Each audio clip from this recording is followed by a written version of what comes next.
Est-ce qu'on peut acclamer très fort pour le Seigneur de gloire, pour le merveilleux message qu'on vient de suivre? Seigneur, merci. Amen. Je ne peux pas commencer sans dire merci à Dieu et merci à l'apôtre. Nous avons la grâce et le privilège de prendre la parole sur cet autel prophétique. Mais que le Seigneur le bénisse et fasse grandir le ministère davantage. Merci à vous tous d'être venus si nombreux ce soir pour écouter la parole de Dieu. Je sais que certainement quelqu'un va quitter la dimension de chien à la dimension de fils de Dieu dans la lumière. Amen. L'apôtre a commencé à nous montrer clairement et simplement que les chiens n'ont pas droit à la prospérité. Parce que quand on donne un thème pareil ou un message pareil, certains se disent que non. Pourquoi est-ce que l'apôtre peut dire que le chien n'a pas droit à la prospérité? En fait, ce n'est pas l'apôtre qui dit cela, c'est la parole de Dieu qui nous fait comprendre clairement que la nature de chien l'empêche d'expérimenter le meilleur de Dieu. C'est pourquoi dans une maison, le chien ne reste pas dans le salon, il reste dehors. Je crois qu'il n'y a pas les gens pour...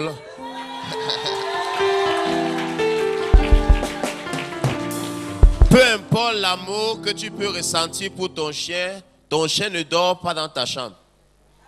C'est-à-dire qu'aussi longtemps que tu demeures chien, tu n'as pas accès à une certaine forme d'intimité.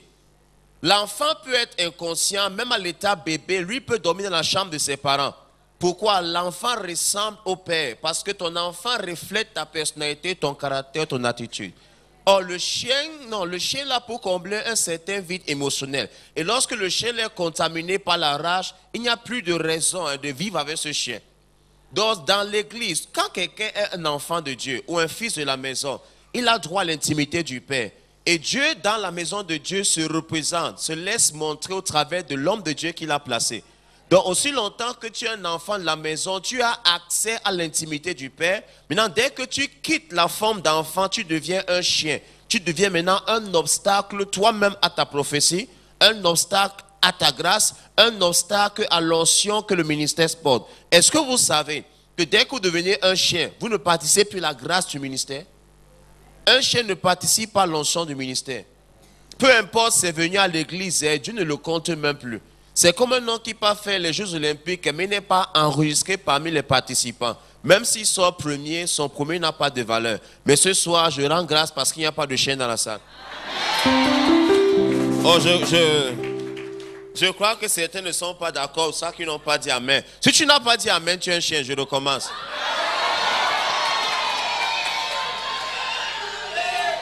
Est-ce qu'on peut continuer alors? Lisons un passage. Philippiens, chapitre 3, versets 2 à 3. Le texte de base. La Bible déclare, prenez garde aux chiens. Dieu n'a pas dit seulement attention. Il dit prenez garde. Terre à terre, faites attention aux chiens. Terre à terre, méfiez-vous encore des chiens. Terre à terre, ne simplifiez pas les chiens. Terre à terre, ne méprisez pas la puissance du chien. Terre à terre, ne sympathisez pas avec les chiens. Terre à terre, ne faites pas comme si vous pouvez changer le chien. Oh, je crois qu'il n'y a pas les gens par ici. Je vais me placer par ici pour parler. Est-ce qu'il y a les gens par ici? Okay. Dieu ne t'a pas dit d'essayer de prêcher aux chiens. Est-ce qu'on est tous d'accord?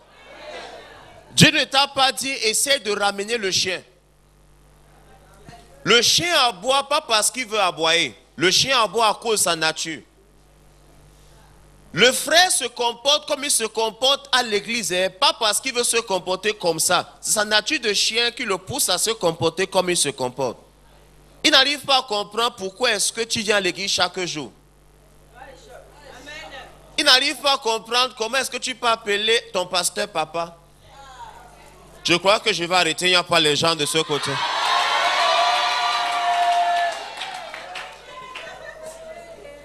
La Bible n'a pas dit prier pour les chiens. La Bible n'a pas dit conseiller les chiens. La Bible n'a pas dit rendez visite aux mauvais ouvriers. La Bible n'a pas dit intercéder pour les chiens. Je crois que je suis en train de lire comme tout le monde. Ma Bible me fait comprendre, prenez garde aux chiens. Prenez garde aux mauvais ouvriers. Prenez garde aux faux circoncis. ceux qui professent être chrétiens sans être chrétiens. Prenez garde à ceux qui entrent dans l'église parce qu'ils veulent les postes. Dieu les appelle les mauvais ouvriers. Dieu dit, prenez garde à ceux qui font le ministère des yeux. Dès que l'apôtre apparaît, il montre son engagement. Dès que l'apôtre voyage ou il part en mission, il ne vient plus à l'église. Je crois qu'il y a les gens par ici. Hein? Prenez garde à ceux qui sont seulement engagés quand il y a les gens pour les contrôler. Et quand il n'y a personne pour leur construire, l'engagement diminue. On appelle ça le ministère des yeux. Je crois qu'il y a les gens qui commencent à venir de ce côté. On dit, car les vrais circoncis, c'est nous, qui rendons à Dieu notre culte par l'Esprit de Dieu, qui nous glorifions en Christ Jésus, et qui ne mettons pas notre confiance dans la chair, donc dans tout ce qu'on peut voir. L'autre version dit clairement, attention aux mauvais ouvriers, à ces chiens qui donnent trop d'importance à la circoncision. Le chien charnel, vous savez que le chien ne porte pas les habits. Le chien n'a pas honte de sa nudité, il n'a pas honte de ses bêtises, il n'a pas honte de ses péchés. Le chien n'arrive pas à comprendre pourquoi tu donnes, tu fais la repentance et tu pleures. Je crois qu'il y a quelqu'un qui est intéressé. Mais je te pose une question. Qui est le chien pour toi? Bonne question. Pourquoi est-ce que tu dois faire attention au chien? Qui est le chien pour toi? L'apôtre nous a fait comprendre que le chien n'a pas droit à la prospérité. Et s'il n'a pas droit à la prospérité et le chien est ton ami, tu seras maudit par association. La Bible déclare que Lot a prospéré parce qu'il marchait avec Abraham. J'appelle ça l'atmosphère de prospérité.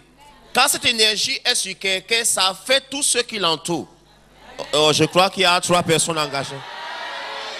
Maintenant, Lot était béni par association parce qu'il marchait avec son oncle. La prospérité d'Abraham est venue sur lui. Isaac a expérimenté la prospérité parce que son père avait une alliance avec Dieu. Dieu a fait une alliance avec Abraham. Lorsqu'il a donné qu'on appelle ça le pain et le vin. C'était un type, une ombre de la Sainte Seine à l'époque. Et en ce moment, quand il a participé à la Sainte Seine à l'époque, ses reins ont été consacrés pour porter le Messie.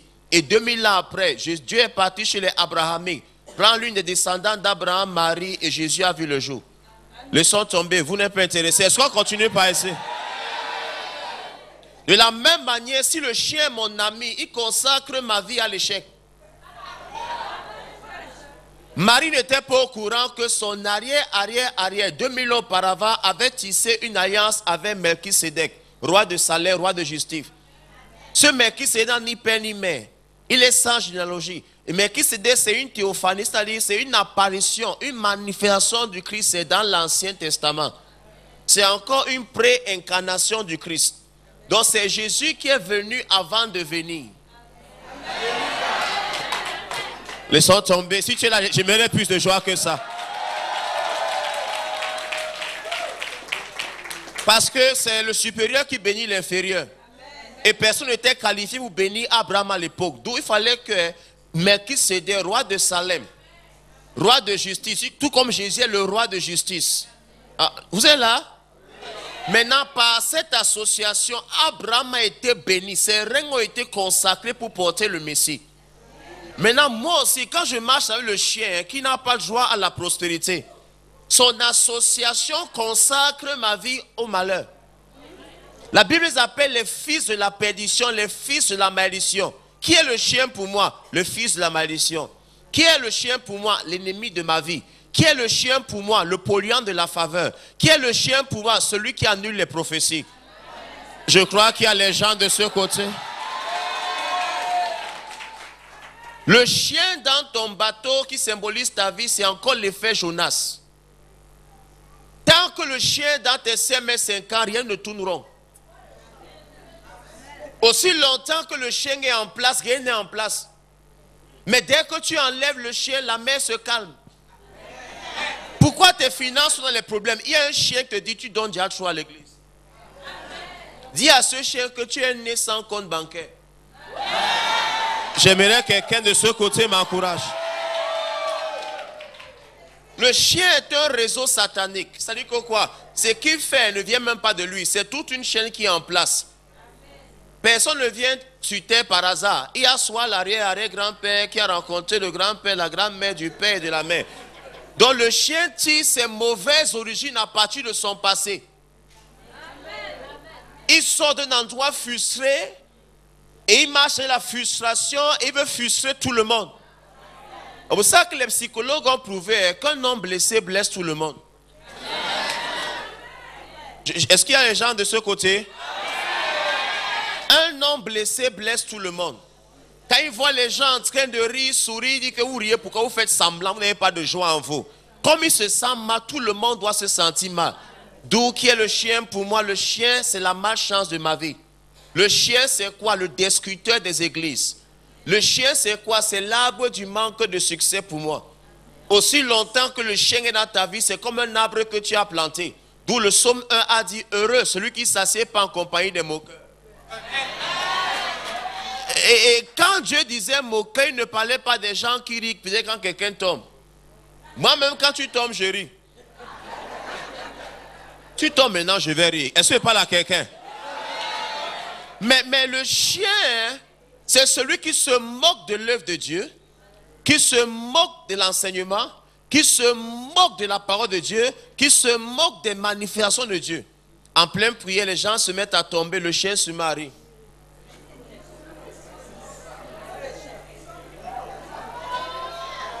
En pleine prière, peut-être pendant qu'on prie, tu viens s'aimer, le chien dit tu veux te faire voir. Parce que le chien ne connaît pas les lois spirituelles, il ne connaît pas les choses de l'esprit. C'est spirituellement qu'on en juge. Mais toi, tu ne seras jamais un chien. Moi, tu as peur de dire amen très fort. J'ai découvert que tout être humain a le potentiel de devenir chien.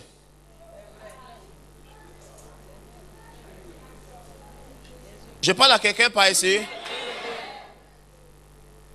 Comment est-ce qu'il peut dire une chose pareille? Laisse-moi t'expliquer. Jésus a prié toute la nuit avant de choisir les 12 disciples. Est-ce que tu es au courant? Sans commentaire. Donc Jésus n'a pas choisi les disciples par intérêt. Il n'a pas choisi peut-être par lien de sang. Il l'a choisi poussé et guidé par l'esprit. Est-ce que Jésus était Dieu en forme humaine? Je dis oui. Mais comment est-ce qu'il a choisi Judas? La Bible déclare que Judas a fait les miracles. On dit les 12 sont revenus et témoignaient que même les démons partaient au nom de Jésus. C'est là. Et j'aimerais te dire que tu ne peux pas confier la trésorerie de l'église à quelqu'un à qui tu ne fais pas confiance. L'un des postes les plus stratégiques d'une église, c'est la trésorerie ou la caisse. Et c'est Judas qui gardait la caisse de l'église. C'était le banquier et le comptable de Jésus. C'est un homme de confiance également. Oui. Et Judas signifiait, quand tu traduis du hébreu au français, ça signifie louange. Donc tu vois que même son nom est un très bon nom. Mais Judas est devenu chien. Pourquoi? Quelque chose s'est passé. Parce que la déloyauté, c'est un processus. Tu ne deviens pas déloyal de manière instantanée. Non.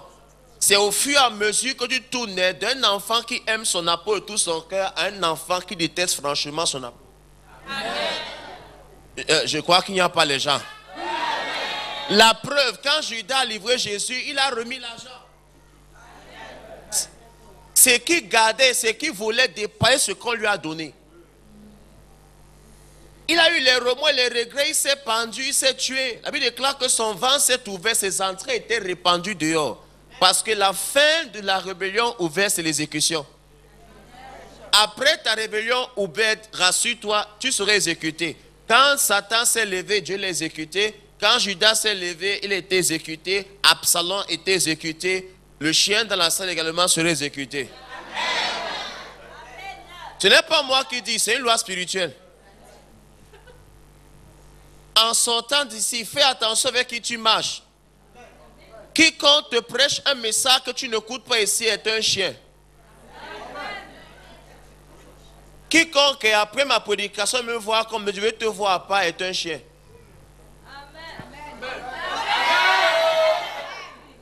Mais tu ne sais pas d'où je viens. Tu ne connais pas si je suis un sorcier. Tu n'as aucune preuve que je suis père sataniste.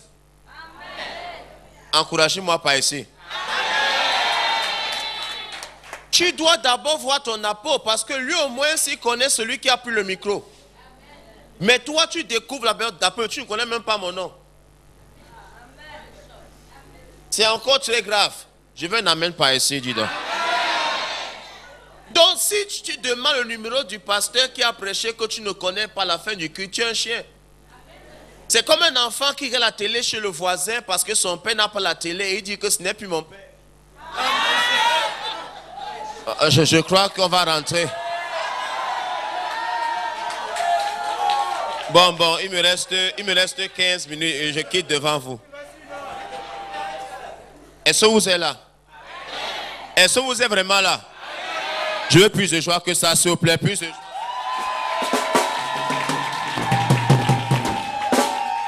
Et vous allez m'excuser, moi, j'aime beaucoup l'ambiance. Donc, quand je prêche, c'est bon comme ça, j'aime quand les gens participent. Et j'aime quand le pianiste ponctue de temps en temps. Il n'est pas dit que vous venez chanter, mes soeurs. Je parlais seulement au pianiste et au batteur, merci. Si vous êtes là, je veux un amen plus fort. Bon, voyons alors quelque chose. L'apôtre a commencé à donner quelques signes du chien. Amen. Continuons alors. Voyons aussi quelques signes du chien. Quelques signes. Comment reconnaître les chiens dans l'église? Quels sont les symptômes des chiens? Ou en fait, ce soir, reçois ton diagnostic spirituel. Tu vas voir si tu es un chien positif ou chien négatif. Si tu veux voir, balance ta main et tu dis amen très fort. Premier signe du chien. Le chien veut voler la vedette au fondateur.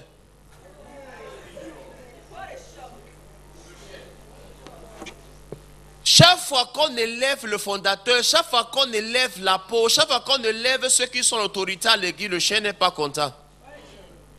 Et pourquoi eux, pas moi? Le chien vit avec un complexe d'infériorité alors qu'il est chien. Même dans une maison, le chien ne dort pas dans la chambre.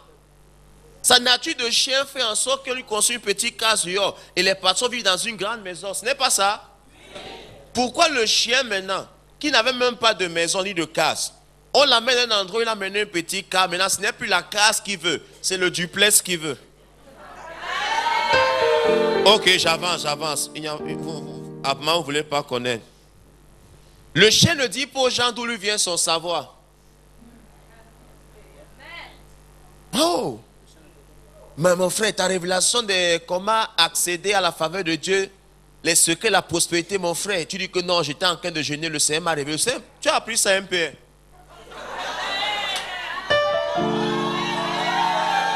Le côté si, je crois qu'il y a les chiens par ici. Je vais me placer par ici. Le chien maintenant, quand il parle, il sort le grec. On dit, waouh, mon frère, tu as pris le grec où? Il dit que c'est le Seigneur qui m'a révélé ce mot pendant que je priais. Tu es un chien. Parce que tout ce que tu peux dire, derrière ta voix, il y a la voix de celui qui t'a enseigné. Et pendant qu'on te lève, ce n'est pas toi qu'on élève, c'est la connaissance qui est en toi qu'on est en train d'élever. Tu dois comprendre par là que celui qui te parle est vraiment grand. Ok, laissons. Le chien n'achète pas les produits du ministère, mais d'autres ministères. Je vous donne les signes pratiques du chien. Le chien a les DVD de David de des points. Je ne suis pas contre ça. Mais si ça t'intéresse, t'en vas à une chapelle.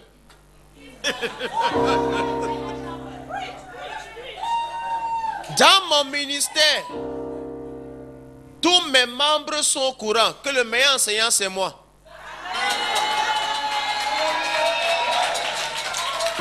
Avant d'acheter Oyakilome, tu achètes d'abord Dr Stéphane Jonathan Dean. Donc si je viens chez toi, il n'y a pas mes livres. Il y a un livre d'autres personnes. Tu es un chien. C'est pour ça qu'à la fin, tu es embrouillé. Tu suis l'apôtre en train de suivre un DVD. Lui, il sait comment filtrer les messages. Maintenant, toi, tu veux écouter un CD quelque part. Maintenant, comparer son CD de ton apôtre, tu dis que, mais qui a raison, qui a tort? C'est parce que quelqu'un célèbre que ce qu'il dit est la vérité. Mais pourquoi est-ce que le grand homme de Dieu ne parle pas de ça? Qui l'a rendu grand? Tu l'appelles grand à cause de la foule. Cette blague, tu as plus de foule que tous les hommes de Dieu. C'est le seul pasteur que quand il fait son culte, tous les télés montrent son match. Et il faut payer pour voir son culte. Et chaque pays doit payer pour voir son culte pendant 90 minutes. Je crois qu'il n'y a pas les gens par ici. C'est Blatt, c'est le seul apôtre qui remplit les stades tous les jours. Et il faut payer pour assister à sa croisade. C'est le président de la FIFA. Mais eux, ils croyaient que c'est qui. Donc si tu crois que la foule, c'est le signe que tu as raison, tu te trompes. Donc ne compare pas le message de ton fondateur avec le message des gens du dehors. Ça intéresse beaucoup. Va dans ces églises. Tu ne peux pas t'asseoir maintenant, tu compares ton fondateur maintenant au CD que tu as chez toi. Je ne suis pas d'accord.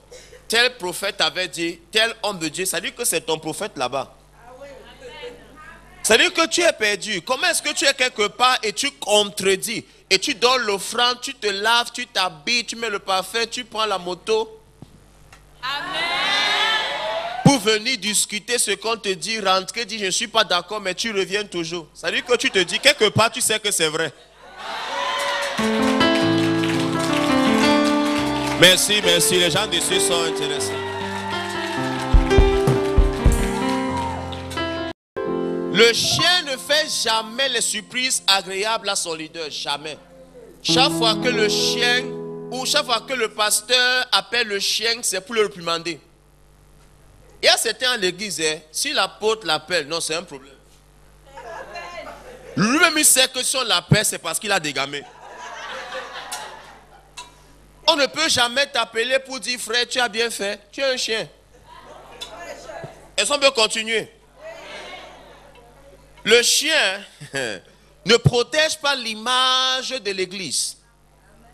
En plein bar ou en plein bénétaria ou en plein cafétéria, on ne sait pas quoi. Dès qu'on dit peut-être que messe, MPL là, mon ami, tu as vu l'église là? Maman, c'est le diable qui est là-bas. Tu dis, n'est-ce pas? Parce que tu ne veux pas t'identifier à ce qu'on insulte, mais tu veux t'identifier à ce qui est béni. Quand on insulte dehors, tu dis que tu n'es pas membre. Quand tu viens ici, nous élevons nos mains. Tes mains sont déjà baissées. Je suis en train de donner à chacun son bilan spirituel. Dès que tu viens, papa, papa, papa, papa, papa, mon papa, mon...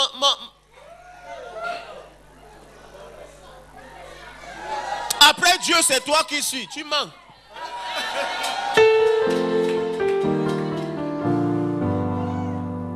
Si c'est vrai ce que tu dis, peux-tu sortir le couteau comme Pierre, couper l'oreille de quelqu'un?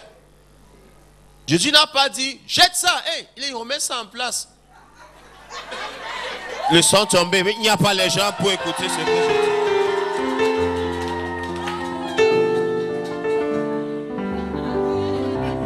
Si quelqu'un entre ici pour faire le désordre, la première personne à fuir, c'est toi. Qui est le pasteur ici? Le voilà. Moi ici, c'est même nouveau.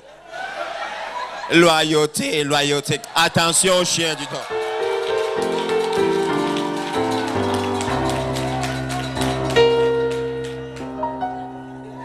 Et tu dis, je réclame la double onction. Tu ne peux pas.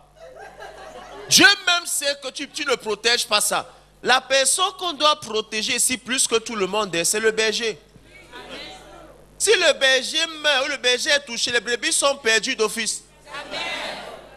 Dès maintenant que le cousin est certain parmi vous ici, leur a dit que, hey, la pauvre finit de prêcher. Il n'a pas encore mangé. Les gens viennent encore le voir directement. Vous le tuez? Le jour où il tombe, il meurt. Tu dis que c'est le péché qui l'a tué.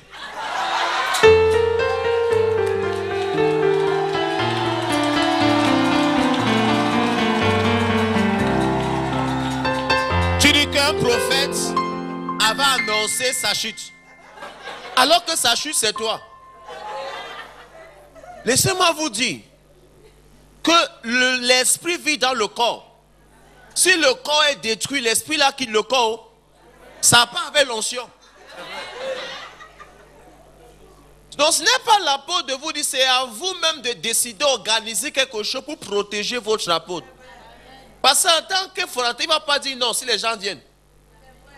Vous savez ça, non? Il ne peut pas dire non. S'il dit non, tu vas dire, regardez un pasteur. On vient le voir parce qu'on a des problèmes, il dit qu'il est fatigué. Ah, Jésus a dit que les rénants, les taniens, le fils, et tu connais les versets qui t'arrangent.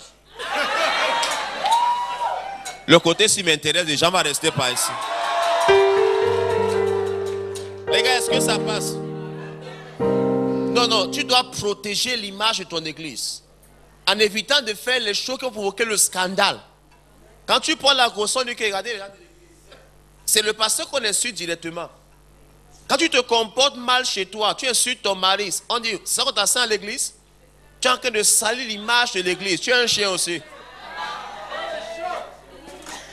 Quand ton mari t'appelle, dis affiche-moi le camp, tu es un chien. Parce qu'on va dire que ce que ton pasteur t'enseigne, on ne vous enseigne pas le respect dans votre église.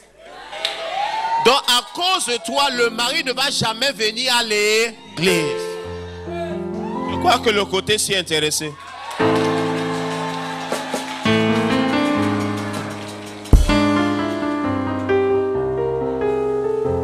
Le chien ignore ou refuse d'admettre que le leader humain peut faire les erreurs.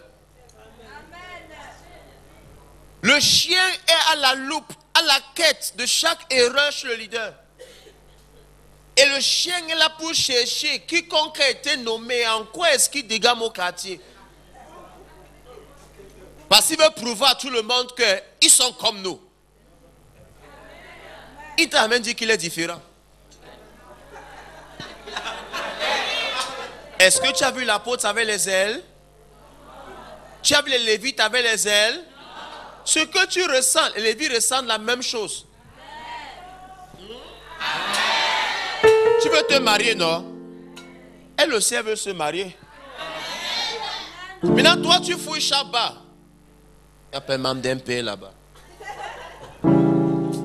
Donc, en fait, tu as la quête des erreurs, à la quête des péchés, parce que tu veux prouver aux gens qui ne sont pas ce qu'ils sont en train de prétendre.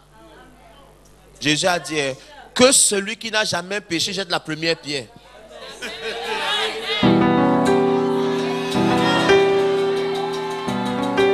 Bon, admettons. Admettons même que ton leader a fait une erreur. Ou même admettons même que quelque chose s'est passé que tu connais et c'est vrai. L'amour couvre une multitude de fautes. La sagesse demande pour l'équilibre de l'église et la foi de tous ceux qui sont présents. Tu dois prendre cette révélation en guillemets que tu as. Prendre ça, ouvrir le sol enterré, fermé. Dis que c'est en train de juger ton serviteur. La Bible déclare que les fils de Noé, un jour après le déluge, Noé a bu, il a saoulé. Quand le premier est venu, papa est sans caleçon. Venez voir. Les autres ont dit, on ne regarde pas sa nudité. Et ils ont couvert la nudité de leur père. Il déclare que Dieu a béni les deux là. Mais celui qui a vu et a exposé sa nudité, Dieu l'a rendu nu. Ce que tu exposes comme faiblesse sur ton fondateur va devenir ta faiblesse. Parce que, je parle à quelqu'un par ici. Et un autre signe du chien, le chien est hypocrite. Le chien est un acteur. C'est un acteur d'Hollywood en plein culte. Ne va pas s'asseoir avec l'apparence de piété. Il n'y a aucune piété à l'intérieur. Le chien, quand il vient à l'église dans son hypocrisie, il vient à l'église pour recevoir et non pour devenir. Lui ne vient pas pour devenir, il vient pour recevoir. Vous savez que dès qu'il reçoit, il part, il insulte. Pose-toi la question, tu viens à MPR pourquoi? Pour devenir ou pour recevoir? Non, non, ne réponds pas, tu as la réponse, toi-même tu connais. J'ai dit à Dieu qu'avant le 1er janvier, je dois me marier. Dieu n'a pas peur de toi. Que tu te maries ou pas, Dieu est Dieu. Le côté si mal lâché, mais papa ici.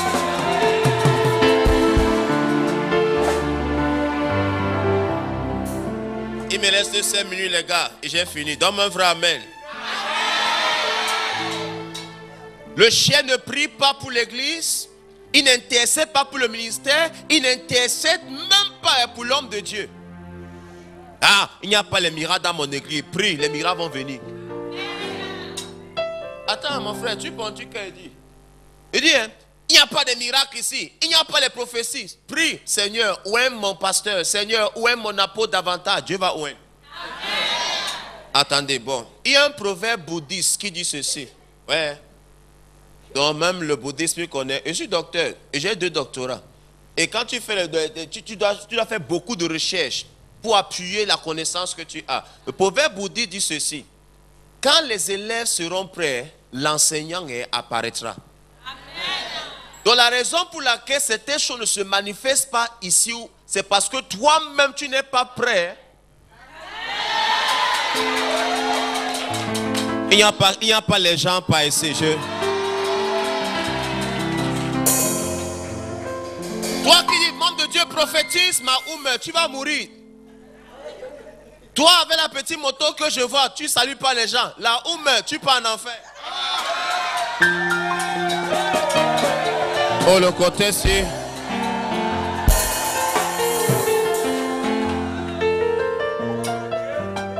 Toi avec ta voiture là, qu'on connaît.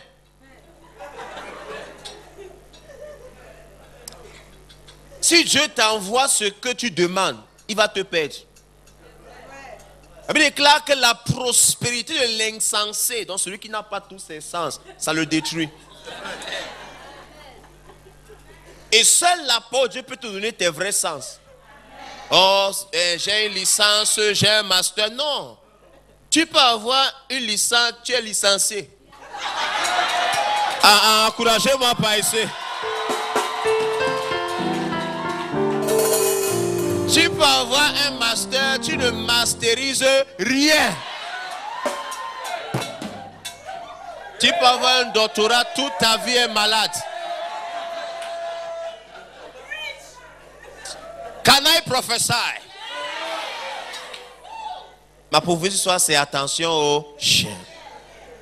Parfois le chien est tellement calme à l'église. Fais attention, les gens qui sont trop calmes sont très dangereux. On touche ton voisin, il ne touche pas. Il veut faire la différence alors qu'il est vraiment différent. On lance une histoire qui amuse tout le monde, le chien comme ça. C'est un chien. Le chien vient en pleine réunion, il ne dit rien. Tu ne sais pas à quoi il pense, un chien.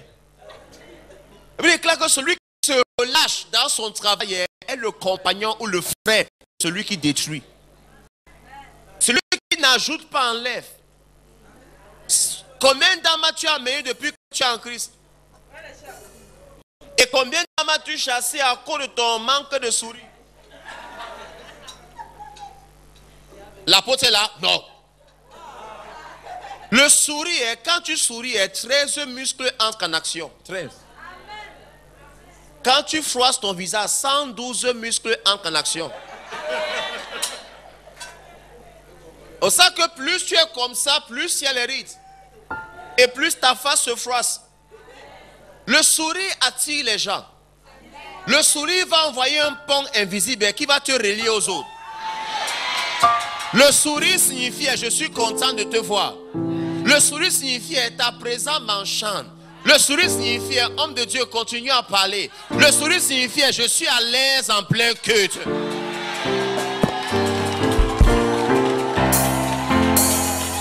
Laissez, on va parler l'autre jour.